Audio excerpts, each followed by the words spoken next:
찬양대와 기악부 수고 많으셨습니다. 올해 들어 제일 많이 찬양대석에 자리가 가득 찬 것 같습니다.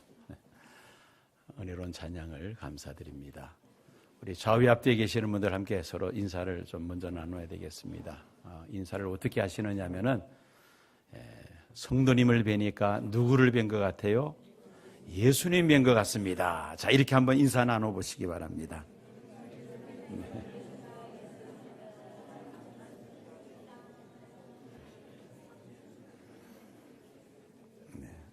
예수님 뵌 것 같은데 인상 쓰는 사람은 없겠죠. 영국의 그 더 타임즈에 이런 보도가 오래전에 발표된 적이 있었습니다. 통계에 하면은 최소한 영국에서 매주 한 차례라도 예배에 참여하는 사람의 평균 수명이 그렇지 않는 사람, 즉 예배에 참여하지 않는 사람보다 얼마나 더 수명이 오래 사느냐? 7년을 더 오래 산다는 겁니다. 예, 뭐 7년 그거 별거 아니다 그렇게 생각들 하시는 것 같은데 상당히 긴 기간이죠. 7년이라면은. 근데 더 놀라운 것은 영국을 이야기합니다. 특히 예배하는 흑인들은 14년이나 더 장수한다는 그런 이야기입니다. 즉 영국이라는 나라에서 흑인들이 많이 사는데 일주일에 한 차례라도 예배드리는 흑인들하고 그렇지 않은 흑인들하고 수명차가 얼마나 벌어진다고요? 14년이나 벌어진다는 겁니다. 우리 성도님들 가운데 내 피부 색깔이 검다고 낭망하지 마세요. 예배 잘 드리면 얼마나 수명이 연장된다고요? 14년이나 연장이 된다는 겁니다. 별로 감동이 없으신 것 같아요. 마음에 기쁨이 있다는 것이죠. 그래서 그렇지 못한 사람들도 훨씬 더 수명을 장수를 한다는 말입니다. 한국교회 성도들은 예배의 홍수 속에서 살아가죠. 매일같이 새벽 기도회 드리고요. 주일날도 오전 또 오후 예배, 수요 예배, 금요 기도회, 셀 예배, 일주일에 최소한 10번은 예배가 진행이 됩니다. 그래서 한국 교회 목사들이 세계에서 가장 일을 많이 한다고 말을 합니다. 미국 교회 같은 경우는 뭐 일주일에 한 번, 주일날 한 번 예배드리면 끝나는 교회도 있더라고요. 평일날 모임이 없어요. 주일 한 번 예배드리면 끝납니다. 그런 교회 목사 되면 참 좋을 것 같아요. 얼마나 편하겠어요. 주일 딱 한 번 예배드리면 나머지는 그냥 내 하고 싶은 대로 그냥. 그게 좋은 건 아니죠. 좋은 건 편하기는 편하겠습니다만 좋은 건 아니라고 생각이 됩니다. 어쨌든 한국 교회는 예배가 참 많습니다. 많다 보니까 그 예배가 형식적인 예배가 되기가 쉽습니다. 예배를 소홀하게 생각할 수가 있다는 것입니다. 한번 예배를 드리더라도 우리가 제대로 하나님 앞에 예배를 드려야 하는데 오늘 설교 말씀 가운데 아벨이 드린 예배를 우리가 깊이 살펴보면서 정말 하나님께서 기뻐하시는 예배는 어떤 예배인가 말씀을 통해서 함께 살펴보고자 합니다. 데이비드 핑크라는 세계적인 정신위생학자가 있는데 이 사람은 사람이 마음의 안정과 평안을 누리기 위해서는 4가지가 있어야 된다라고 말을 합니다. 첫 번째는 일을 해야 한다. 일하지 않고 복권 당첨으로 일확천금을 얻은 사람들 치고 행복한 사람들 별로 없다는 이야기는 여러분들 잘 알고 계실 것입니다. 정상적인 생활이 어렵다는 말이죠. 일을 하지 않고 취한 소득은 결코 행복을 안겨주지를 못한다는 말입니다. 일을 위해서 열심히 땀을 흘리며 수고하는 것은 하나님의 섭리입니다. 열심히 땀을 흘려 수고한 대가로 얻은 소득이 그 사람에게 행복을 안겨준다는 말이죠. 따라서 일확천금이나 불로소득에 우리가 기대를 걸어서는 안 되겠습니다. 자, 첫째, 일을 해야 되고, 두 번째는 쉼이 있어야 한다. 일을 열심히 하면서도 적절한 휴식이 필요합니다. 일이 없어서 쉬는 사람들은 쉼의 중요성을 별로 느끼지를 못합니다만은, 열심히 일한 사람에게는 이 쉼이라는 것이 얼마나 소중한지, 마치 가랄 때 얼음 냉소와 같은 그런 역할을 합니다. 열심히 일을 하면서도 적절한 휴식이 있을 때 더욱더 효과적으로 우리가 일을 더 잘할 수가 있습니다. 세 번째, 사랑이 있어야 합니다.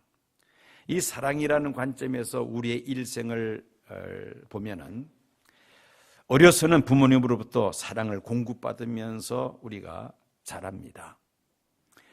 또 젊어서는 친구들과의 그 우정, 또 이성 간의 사랑을 주고받으면서 성장합니다.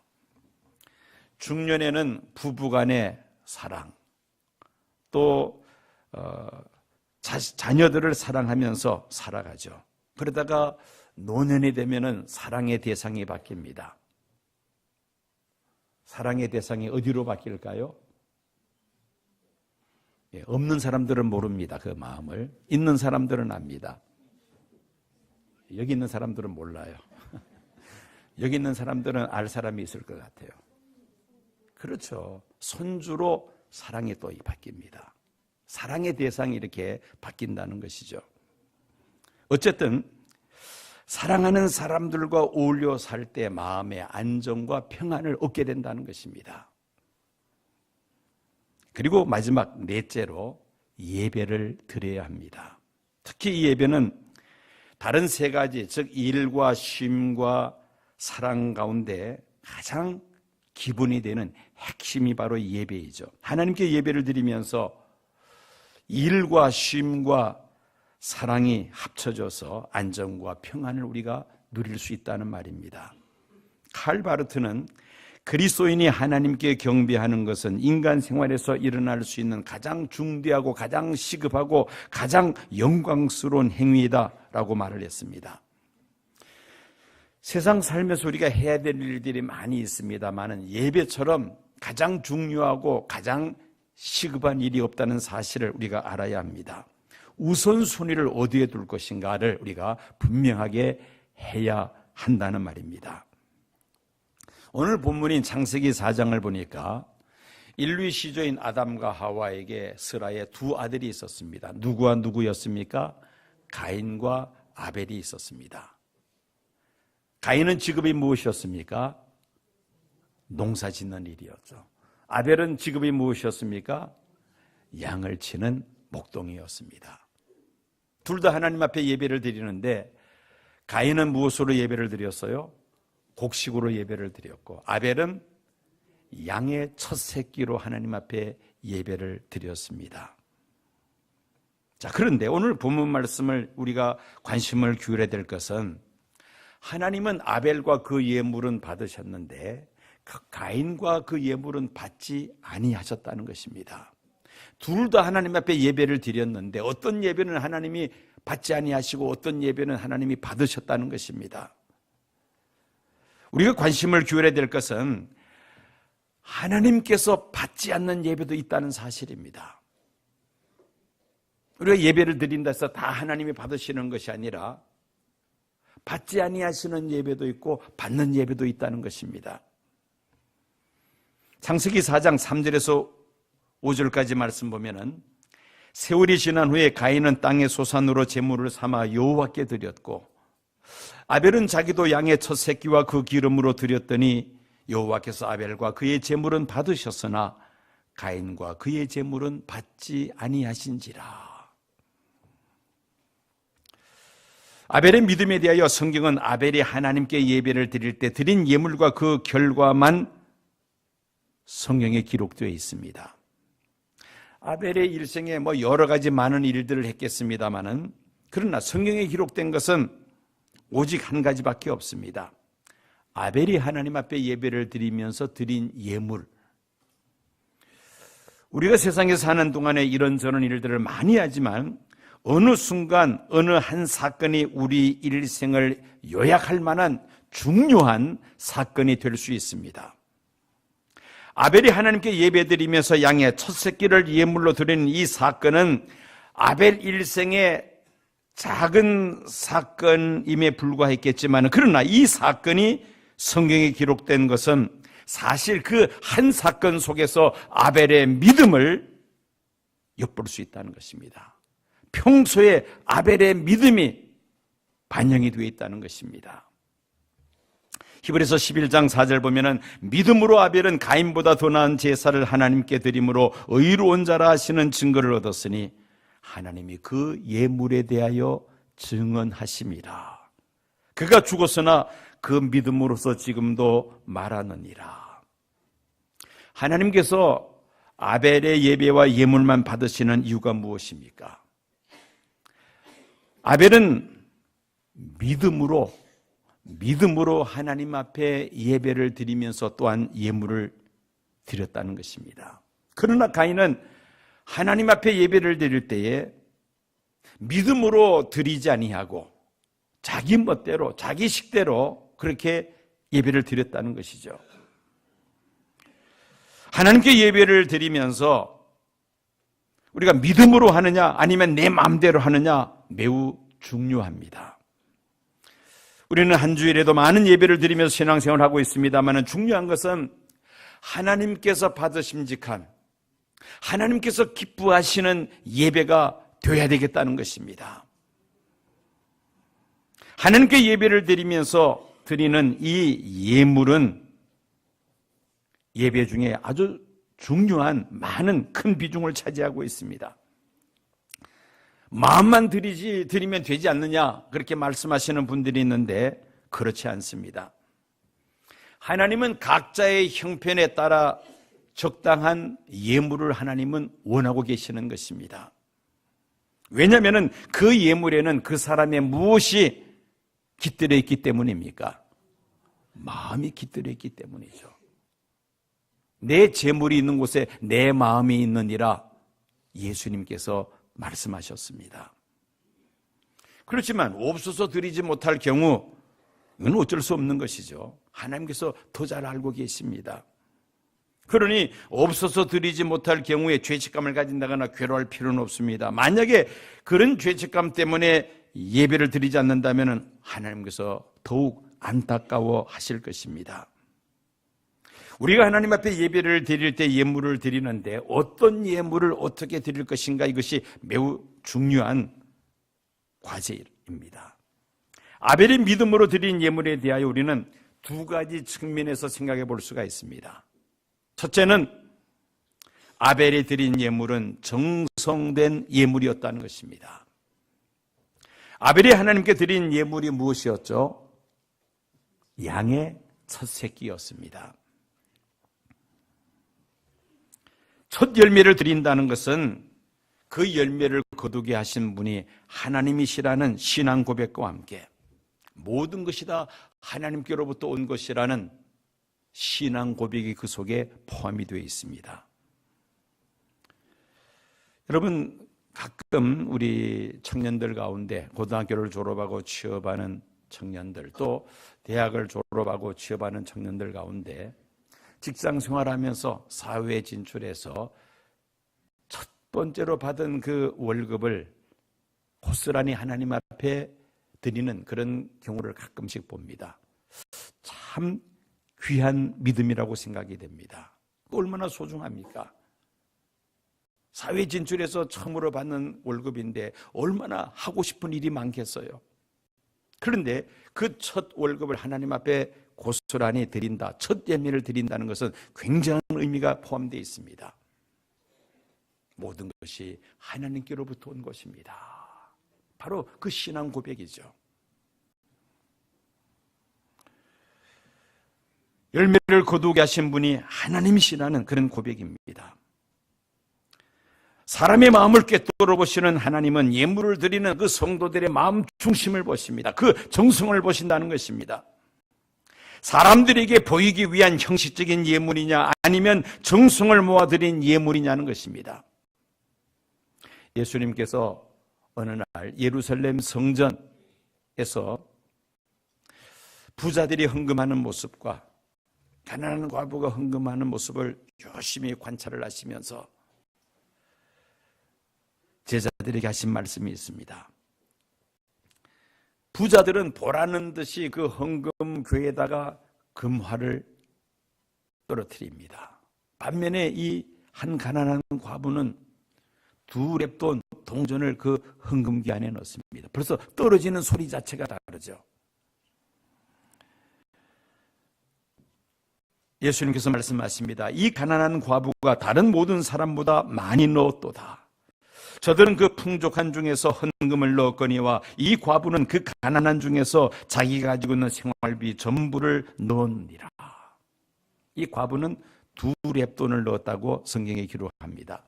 이 렙돈은 당시 이스라엘 백성들이 사용하는 화폐 가운데서 가장 낮은 화폐입니다. 동전입니다. 우리도 동전을 사용하지 않습니까? 제일 가치가 높은 것이 얼마짜리죠? 500원짜리 동전입니다. 그 다음에 동전을 안 써봐서 모르시나요? 지폐만 써서 500원 다음에 100원, 그 다음에 50원, 그 다음에 옛날에 이론이 있었는데 요즘 있나요? 요즘은 보기 어려운 것 같아요. 10원짜리 동전이 아마 제일 낮은 것이 아닌가 싶습니다. 2렙돈이 바로 그런 동전이라는 겁니다. 가장 화폐 가치가 낮은 동전 2개를 가난한 과부가 그 헌금궤에다 넣습니다. 그런데 예수님은 이 금화와 2렙돈, 이건 비교할 수가 없는 것이죠. 그런데 이 가난한 과부가 더 많은 것을 넣었다고 예수님이 칭찬하십니다. 무슨 말씀입니까? 화폐 가치가 중요한 것이 아니라 얼마나 그 사람이 정성된 예물을 드렸는가, 그 마음 중심을 하나님은 보신다는 말씀 아닙니까? 성도들의 헌금 생활의 기준은 11조이죠. 땀을 흘리고 수고하여 벌어들인 소득이 원천적으로 하나님께로부터 온 것입니다. 하나님께서 나에게 맡기신 것입니다. 청직이 그 신앙을 가지고 하나님 앞에 11조 예물을 우리가 하나님 앞에 드리는 것입니다. 그러므로 이 11조 예물을 드린다는 것은 청직이 믿음을 가졌다는 말이며, 11조 예물을 드리지 못하고 있다면 청직이 신앙이 아직도 부족하다는 말입니다. 자, 그러면 하나님께서 어떤 사람들에게 복을 주시겠습니까? 당연하죠. 청직이 신앙을 가진 사람에게 하나님은 복을 주십니다. 그래야 하나님의 것을 받아서 하나님 영광을 위하여 마음껏 사용할 것이 아닙니까? 복을 받기를 원한다면, 또 많은 것을 맡아 관리하기를 원한다면 이 11조 생활을 잘 해야 됩니다. 헌금 생활을, 예물을 드리는 것을 우리가 신경을 많이 써야 한다는 것입니다. 예물뿐 아니죠. 예배 임하는 자세도 마찬가지입니다.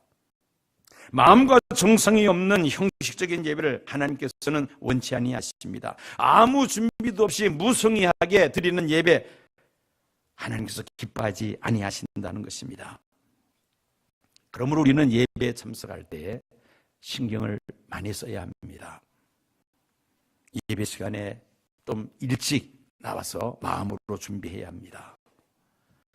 또 우리의 복장도 신경을 써야 합니다. 예를 들어서 여러분들이 대통령이나 지위 높은 사람을 만나러 갈 때 옷을 아무렇게나 입고 나가는 사람 없습니다. 그래도 깔끔하게 옷을 차려입고 가지, 집에서 입는 옷차림으로 그렇게 나가는 사람은 한 사람도 없을 것입니다. 하나님 앞에 예배를 드리는데 왜 우리가 신경을 안 쓰고 나올 수가 있겠습니까? 깨끗하고 단정한 옷차림으로 하나님 앞에 예배를 드려야 한다는 것입니다. 이것이 바로 정성이 깃들여 있는 예배입니다. 예물과 함께 우리의 몸과 우리의 마음가짐을 잘 준비해서 예배를 드리자는 것입니다. 우리 교역자나 직원들과 찬양대원들을 위해서 예배위원들, 예배를 위하여 각자가 맡은 임무에 따라서 최선을 다해서 준비를 해야 할 것입니다. 찬양대와 기획부, 방송실, 안내위원, 차량 안내, 모든 봉사자들 예배 진행에 차질이 없도록 예배 시간 전에 모든 점검을 마쳐서 예배 진행에 차질이 없게 해야 될 것입니다. 이런 예배가 바로 하나님께서 기뻐 받으시는 예배인 줄로 믿습니다. 둘째로, 아벨이 드린 예물은 믿음으로 드린 예물이었습니다. 믿음으로 드리는 예물이 하나님께서 원하시는 예물이라는 것입니다. 그럼 아벨이 믿음으로 드린 예물이라면 가인은 믿음으로 드린 것이 아니라 자기 식대로, 자기 마음대로, 자기 멋대로 예물을 드렸다는 말이죠.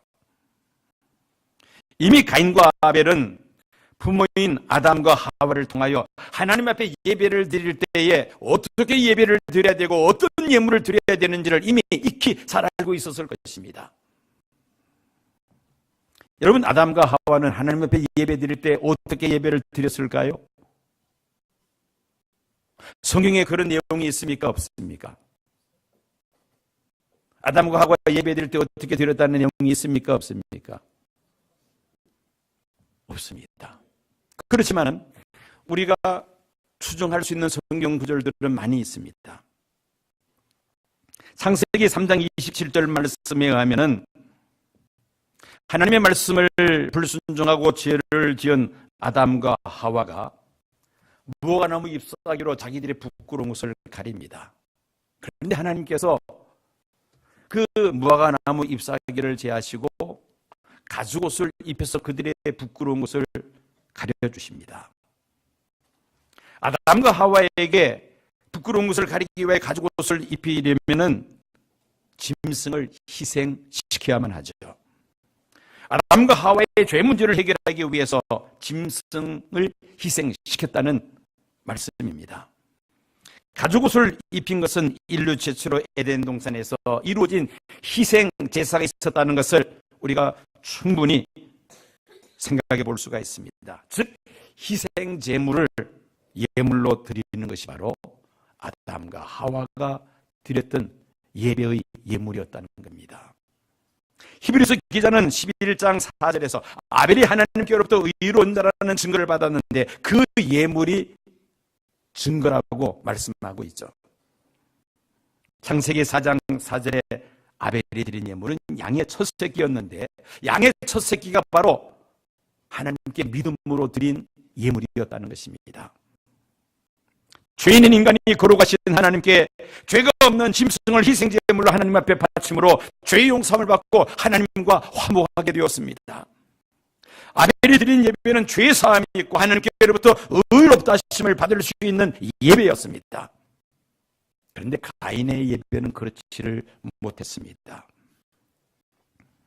가인도 동생 아벨과 같이 부모인 아담과 하와로부터 하나님께 예배를 드리는 방법을 직접 눈으로 보고 배웠을 텐데 가인은 자기 멋대로 자기 마음대로 곡물을 예물로 드렸습니다.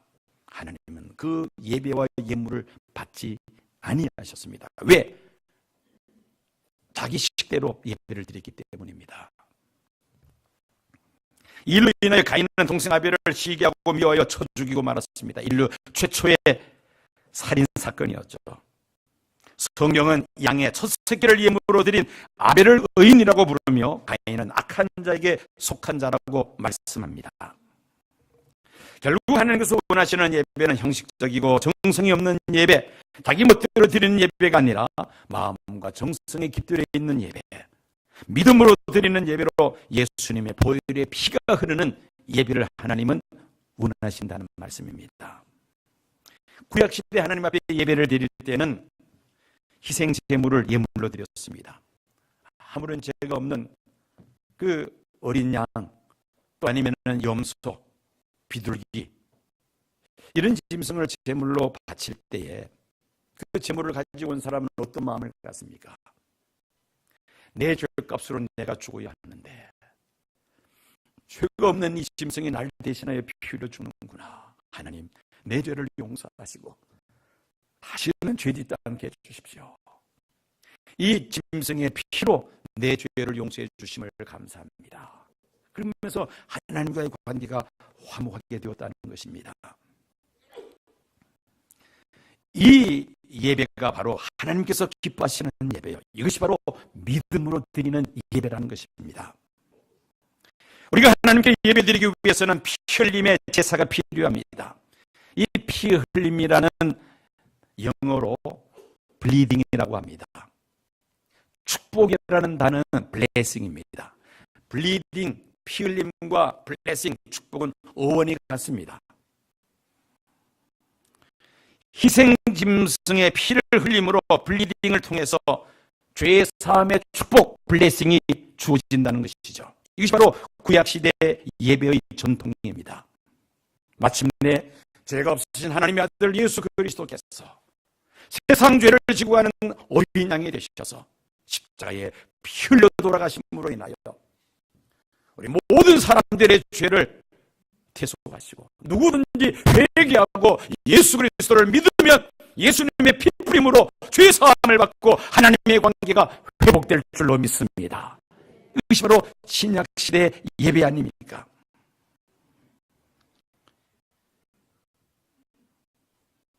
예수 그리스도의 피 뿌림이 있는 예배가 바로 신약시대 예배요, 하나님께서 원하시는 예배라는 말씀입니다. 우리도 아벨처럼 믿음으로 예배를 드리며 믿음으로 신앙생활을 해야 하겠습니다. 어느 부부가 있었습니다. 매주일 아침에 되면 남편은 아내에게 이렇게 말을 합니다. 우리 둘 중에 당신이 대표로 오늘도 예배에 참석하시구랴. 그래서 부인만 매주일 교회에 나와서 예배를 드렸습니다. 우리 교회도 그런 가정이 아마 없지 않아 있을 것 같은데요.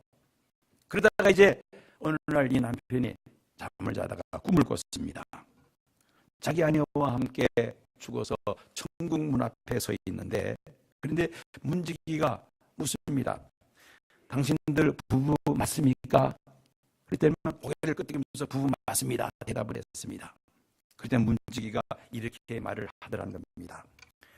당신들 중에 부인만 대표로 천국 들어가시오. 별로 감동이 없습니까? 그럴 가정들이 있는 것 같아. 우리 성도님들 가운데 부인만 교회에 나오시는 분들 잘 머릿속에 기억을 하셨다가 집에 가서 그 이야기를 하시기 바랍니다.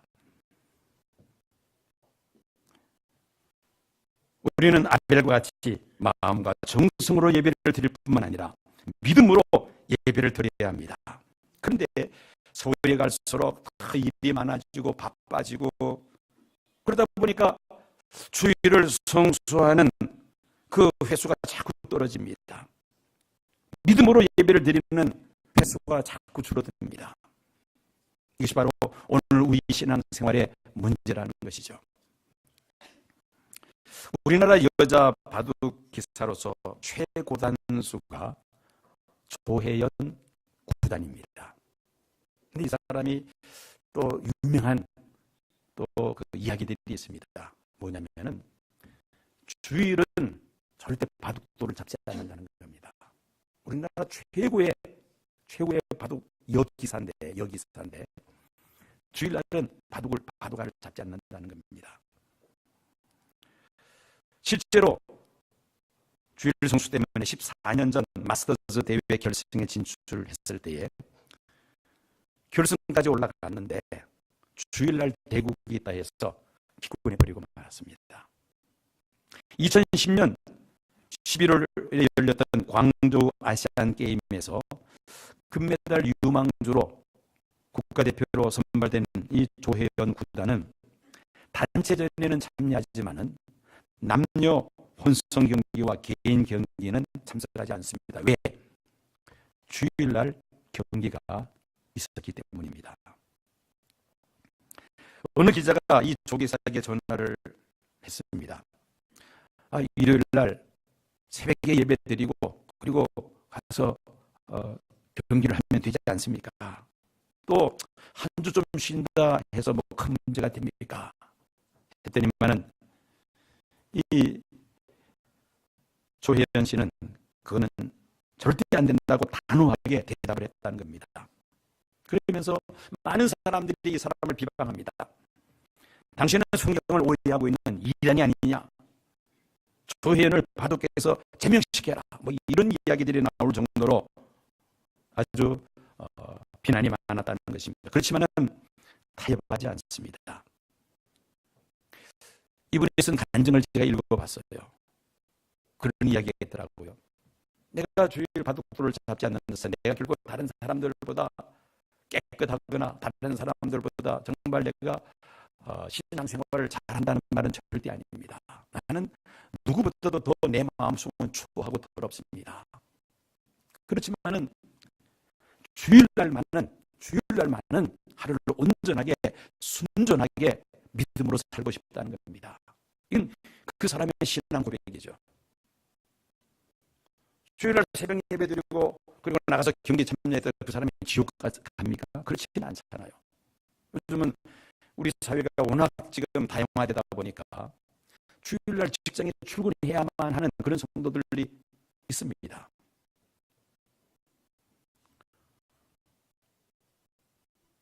이것은 이 사람의 신앙 고백입니다. 나는 주일만은 정말 내가 순전하게 깨끗하게 하나님 앞에 믿음으로 살고 싶습니다. 얼마나 귀한 믿음입니까? 뭐 여러분들 다 그렇게 할 수 있으면 좋겠지만 또 그렇게 하라는 말은 아니니까 너무 부담 갖지 마시기 바랍니다. 근데 문제는 그 마음 자세가 참 아름답고 귀하잖아요. 주일만은 내가 정말 순전하게 깨끗하게 내가 하나님 앞에 살고 싶습니다. 참된 예배는 주일 예배 축도 후에 비로소 시작된다는 말이 있습니다. 참 우리가 새겨드려야 될 말입니다. 한번 따라해 보시겠습니까? 참된 예배는 주일 예배 축도 후에 비로소 시작된다. 이게 무슨 이야기입니까? 축도하면은 예배가 끝나졌는데, 그죠?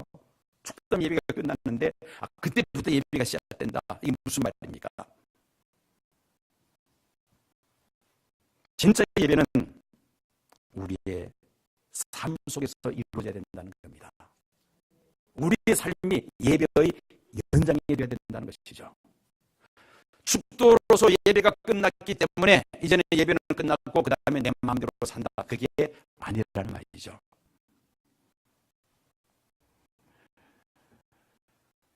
예배는 예배이고 삶은 삶이다라고 예배와 삶을 이혼화시키면 심각한 괴리 현상이 생깁니다.